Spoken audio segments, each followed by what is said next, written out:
In our context of a project house, a project is defined as a unit or container made of three components. First, a project description, essentially a small record with some standard data, such as a project identifier or PID, a title, and some info text. Second, a project tree of files and subfolders. This is a project in the narrow sense. Its content where the development takes place. Third, any number of backups, each backup being a snapshot or copy of the project tree in a previous state of development. This is a view of an example project and its three components in the Caretaker GUI.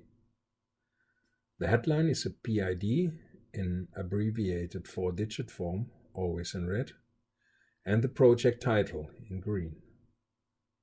The project is active, which means that the project T is opened and accessible in the file system, and the gray area displays the path to its home directory and its content. In this case, an HTML file and a folder with 4 pictures. The next block is a project description, which can be edited at any time. The final block is a list of backups. In this case, there are 2. The creation of a new project with the Caretaker GUI is initiated by a click on the New button from the menu bar.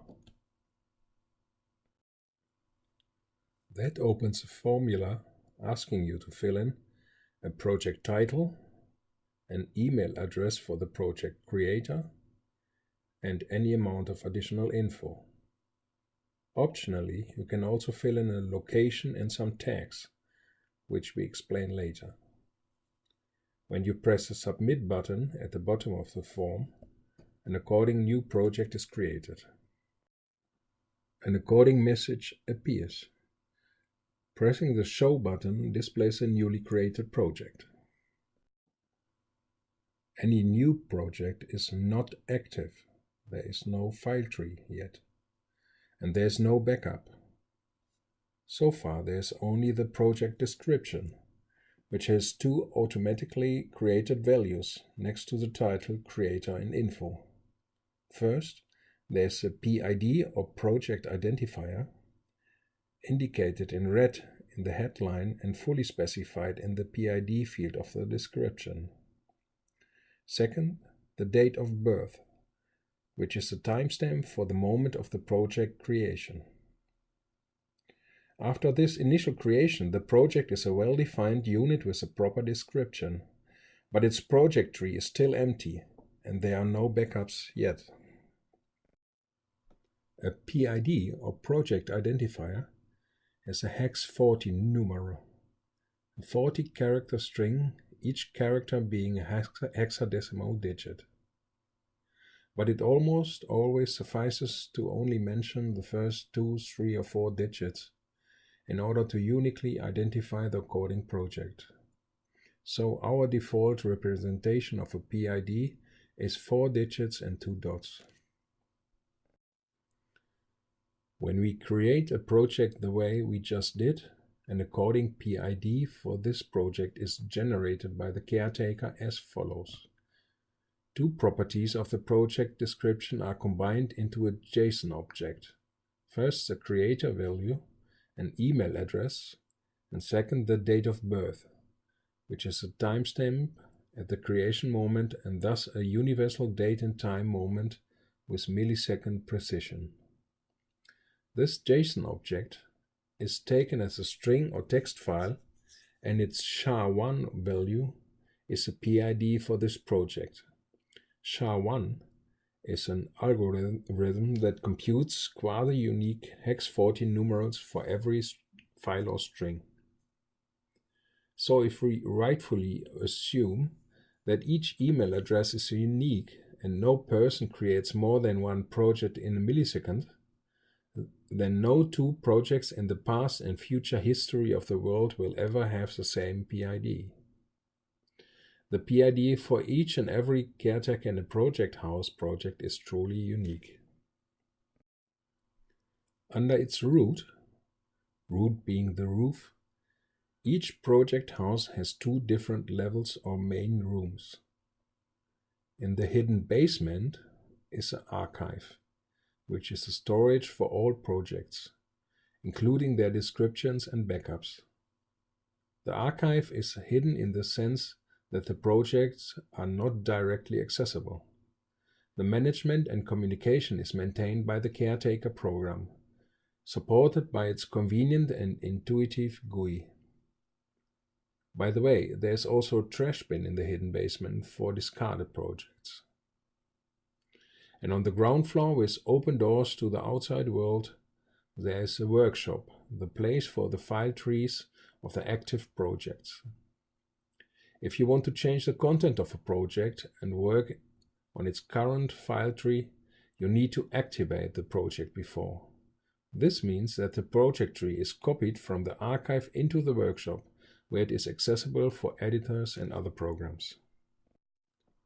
By the way, the background color scheme is used as a theme in all figures here in the browser windows of the Caretaker GUI. A blue background stands for cold and inactive in the basement.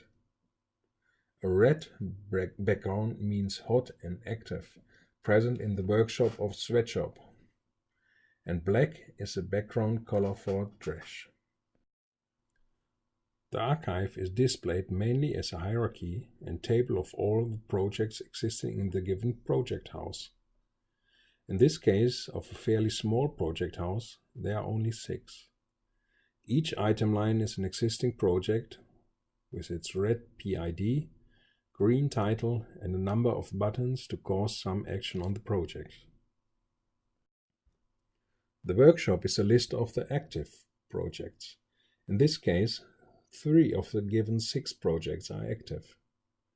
Again, each line is an active project and starts with the red PID and the green project title. Let us consider the architecture of a project house in the file system. Under the project house root, in our case Home, Book, Sandbox, Project House, there are 2 virtual rooms, the blue archive and the red workshop. The archive exists in the hidden .basement folder, directly under the root. It contains all the projects and their backups, but it requires the caretaker to communicate and modify the archive. This is similar to the hidden .git folder that holds a repository of the Git project. The workshop is actually the content of the project house root, which is not in the basement. Its items are folders with hex 40 names, each one the name of an active project containing its current file tree. In our special example, there are 3 active projects in the workshop and their PIDs are 0F7D, 25CC, FB17. So in this situation, there are 3 folders in the workshop: OF7D, 25CC, and FB17. If we open the file manager next to the browser window of the workshop, we can see that under the project house root, there are 3 folders of the active projects. And there's a .basement folder containing the hidden project house parts, including the archive. Most file managers have the option to display hidden files or folders. But if we uncheck this option, the .basement folder becomes invisible and we only see the workshop content. Let us view the content of one of these projects, say FB17. The content of the coding folder FB17 in the workshop is the active file tree of the project, as displayed in the gray area in the browser, that also shows this content.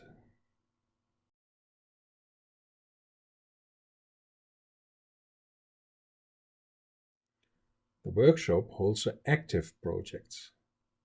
If we close an active project, say FB17, it disappears from the workshop and its according home folder is removed. But the project is still in the archive, and from there we can always activate it again by pressing the according button. Afterwards, it is returned in the workshop and its home folder FB17 is back.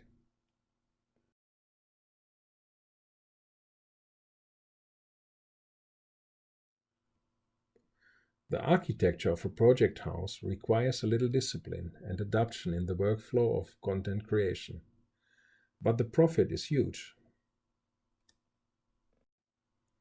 In the file system, projects are scattered throughout the system.